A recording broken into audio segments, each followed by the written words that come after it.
want you to ponder these questions. What are you becoming? The big question is not what am I getting paid here? The big question is what am I becoming? Because true happiness is not contained in what you get. Happiness is contained in what you become. Are we living the lives we want to live, or are we living stereotyped lives based on phony values? Usually they're a combination of both, a kind of compromise which says surely other people must have some idea of what constitutes the good life. After all, there are so many of them.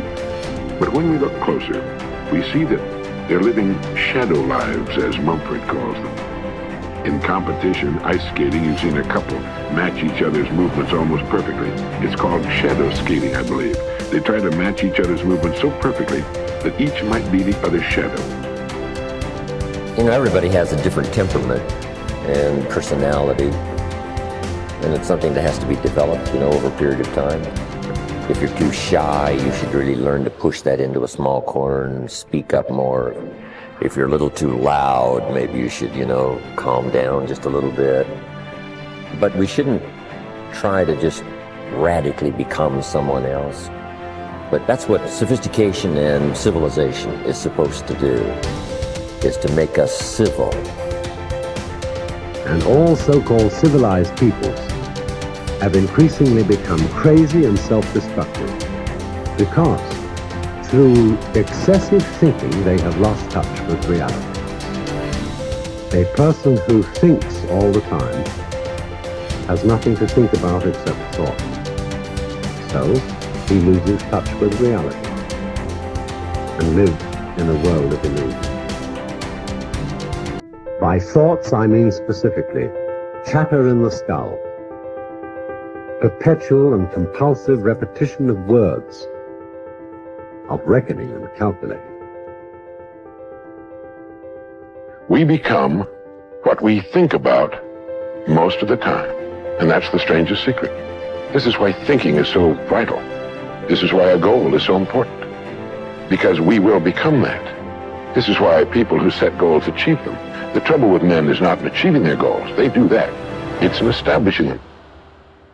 The only thing about a man that is a man is his mind. Everything else you can find in a pig or a horse. It's true. And so if we're going to develop something, this is a good place to start. To think deliberately and with a purpose. To spend a little time each day before a blank sheet of paper with our goal perhaps written at the top, and come up with some fresh, new and exciting ideas.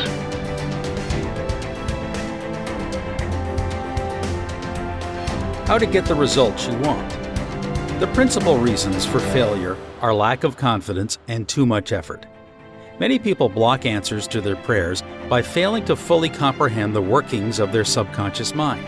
When you know how your mind functions, you gain a measure of confidence. You must remember, whenever your subconscious mind accepts an idea, it immediately begins to execute it. It uses all its mighty resources to that end and mobilizes all the mental and spiritual laws of your deeper mind. This law is true for good or bad ideas. Consequently, if you use it negatively, it brings trouble, failure, and confusion. When you use it constructively, it brings guidance, freedom, and peace of mind. The right answer is inevitable when your thoughts are positive, constructive, and loving. From this, it is perfectly obvious that the only thing you have to do in order to overcome failure is to get your subconscious to accept your idea or request by feeling its reality now, and the law of your mind will do the rest. Turn over your request with faith and confidence, and your subconscious will take over and answer for you. You will always fail to get results by trying to use mental coercion. Your subconscious mind does not respond to coercion. It responds to your faith or conscious mind acceptance. Your failure to get results may also arise from such statements as, "Things are getting worse. I will never get an answer. I see no way out. It is hopeless. I don't know what to do. I'm all mixed up." When you use such statements, you get no response or cooperation from your subconscious mind. Like a soldier marking time, you neither go forward nor backward. In other words, you don't get anywhere. If you get into a taxi and give a half dozen different directions to the driver in 5 minutes, He would become hopelessly confused and probably would refuse to take you anywhere. It is the same when working with your subconscious mind. There must be a clear-cut idea in your mind.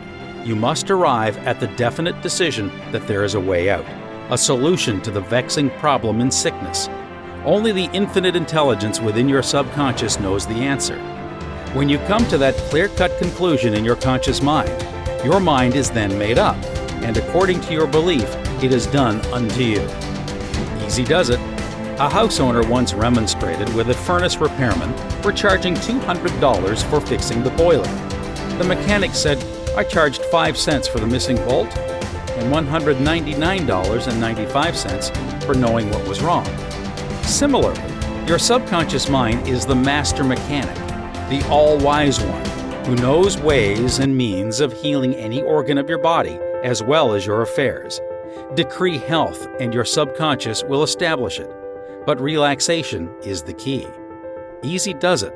Do not be concerned with details and means, but know the end result. Get the feel of the happy solution to your problem, whether it is health, finances, or employment. Remember how you felt after you had recovered from a severe state of illness? Bear in mind that your feeling is the touchstone of all subconscious demonstration. Your new idea must be felt subjectively in a finished state, not the future, but as coming about now.